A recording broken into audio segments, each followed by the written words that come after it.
बिस्मिल्लाहिर्रहमानिर्रहीम। Dear student, इस lecture के अंदर मैं आपको बताऊंगा कि आप किस तरह से माइक्रोसॉफ्ट वर्ड को इस्तेमाल करते हो, चाहे 2013 हो, 2016 हो, 2007 हो, 2010 हो। कोई सा भी माइक्रोसॉफ्ट वर्ड हो उससे आप HTML स्टैटिक पेज बना सकते हैं। तो सबसे पहले आप एक वर्ड डॉक्यूमेंट जो है वो डेस्कटॉप पे क्रिएट कर लें, और डेस्कटॉप पे क्रिएट करने के बाद उसको ओपन करें। ओपन करने के बाद उसका जो लेआउट है वो ज़रा क्या कर लें, वेब लेआउट कर लें। उसका जो लेआउट है यहाँ पे ये देखें, उसका लेआउट जो है यहाँ पे रीड मोड, प्रिंट लेआउट, और ये वाला जो है वेब लेआउट, इस पर क्लिक कर लें। क्योंकि अगर आप इस पर क्लिक करेंगे तो उसका कुछ शेप इस तरह की हो जाएगी, रीड मोड में इस तरह की हो जाएगी। तो आप इसको जो है वो वेब लेआउट के अंदर इसको इम्प्लीमेंट कर लें, ठीक है।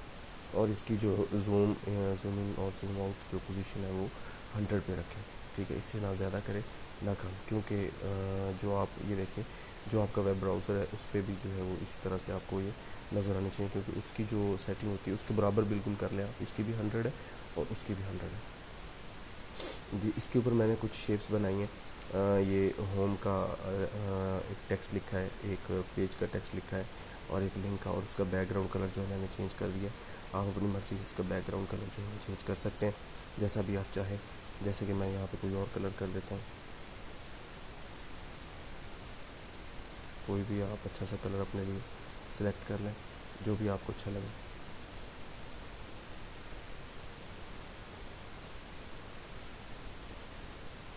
ठीक है, तो ये कलर चेंज करने के बाद आप जो टेक्स्ट है, ये देखिए मैंने इसको उसमें पहले से सिलेक्ट करके रखा हुआ था। इसको सिलेक्ट करें। सिलेक्ट करने के बाद इसके ऊपर राइट क्लिक करें, और इसके ऊपर ऑप्शन आएगा ओपन हाइपरलिंक या एडिट हाइपरलिंक। क्योंकि मैंने इसके अंदर हाइपरलिंक पहले सेव कर दिया है, इस वजह से ये नहीं आ रहा।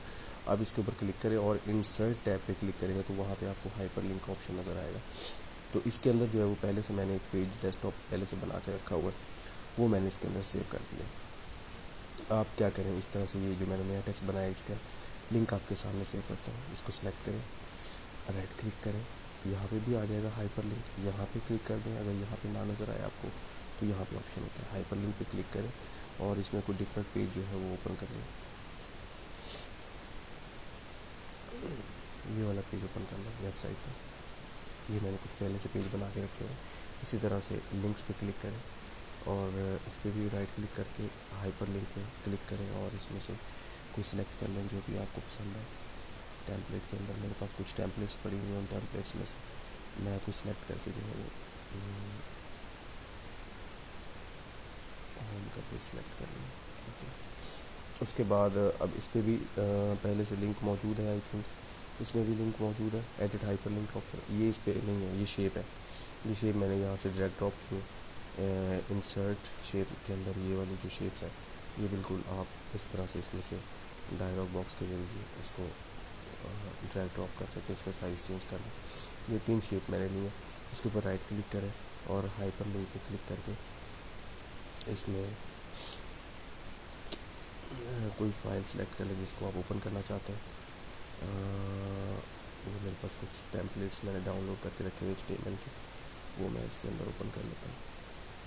ये इंडेक्स पेज, और इसी तरह से इसके ऊपर भी कोई क्लिक कर दें, गूगल वगैरह या कोई चीज़ जो भी आप इंटरनेट का लिंक देना चाहते हैं। तो हाइपर लिंक के अंदर ये ब्राउज पेज, पहले गूगल ओपन कर लें, गूगल ओपन करके जो है उसको ओपन करवा लें, ठीक है। वो लिंक यहाँ पेस्ट कर दें, यहाँ http://www.google.com.pk ये लिंक लिख दें इसके अंदर। अगर नेट चल रहा होगा तो आपके पास, क्योंकि मेरे पास तो नेट नहीं चल रहा, लेकिन अगर आपके पास नेट चल रहा होगा तो वो चल जाएगा। अब ये वेब लेआउट है और आपने शेप्स भी रखनी है। आप मुख्तलिफ डिज़ाइंस के साथ जो है इसको नेट से अच्छी अच्छी शेप्स लेके इसको इम्प्लीमेंट कर सकते हैं। इसको अब इसका जो काम है, इसको हमने एज ए वेब एक्सटेंशन के साथ जो HTML एक्सटेंशन के साथ जो इसको सेव करना है। सेव एज़ करें, डेस्कटॉप के ऊपर ब्राउज़ करें। ब्राउज़ करने के बाद इसको मैंने चूँकि पहले ही इसका नाम लिखा हुआ है पर्सनल साइट, मेरे पास ये सेव है। आप क्या करें, इसमें से जो एक्सटेंशन है ना वो वेब पेज सेलेक्ट कर लें, वेब पेज सेलेक्ट कर लें। उसके बाद इसका टाइटल अगर आप देना चाहते हैं तो मैंने टाइटल पर्सनल लिखा हुआ है, आप इसको चेंज करके कुछ और भी लिख सकते हैं। और इसके टूल के अंदर जो जाके आपने वेब ऑप्शंस में UTF, इसकी इनकोडिंग जो है वो UTF कर देंगे। ये देखेंगे इस टैब्स बने हुए, इसमें ये इनकोडिंग को UTF कर दें, ठीक है।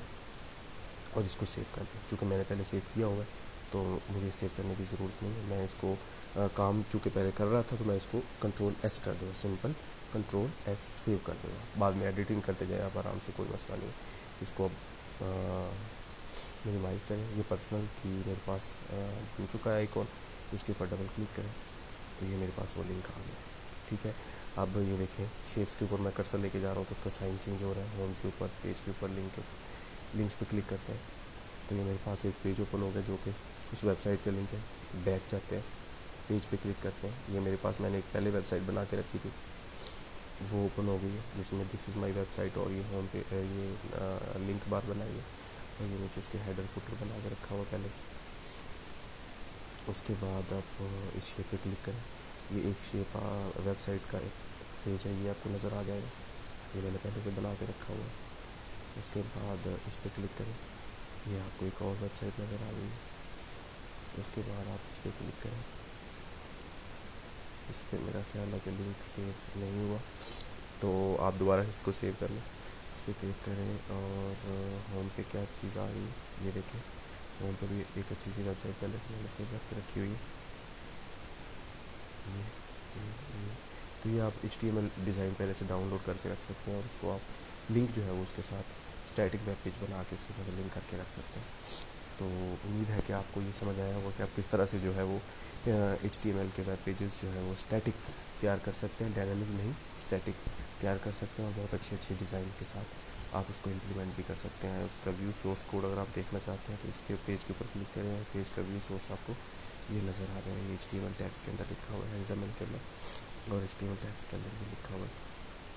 उम्मीद है कि आपने इस ट्यूटोरियल से काफ़ी कुछ सीखा होगा। नेक्स्ट लेक्चर के अंदर आपको इंशाल्लाह कोई बेहतरीन सी वेबसाइट बना के दिखाएंगे। तब तक के लिए अपना ख्याल रखें और दुआ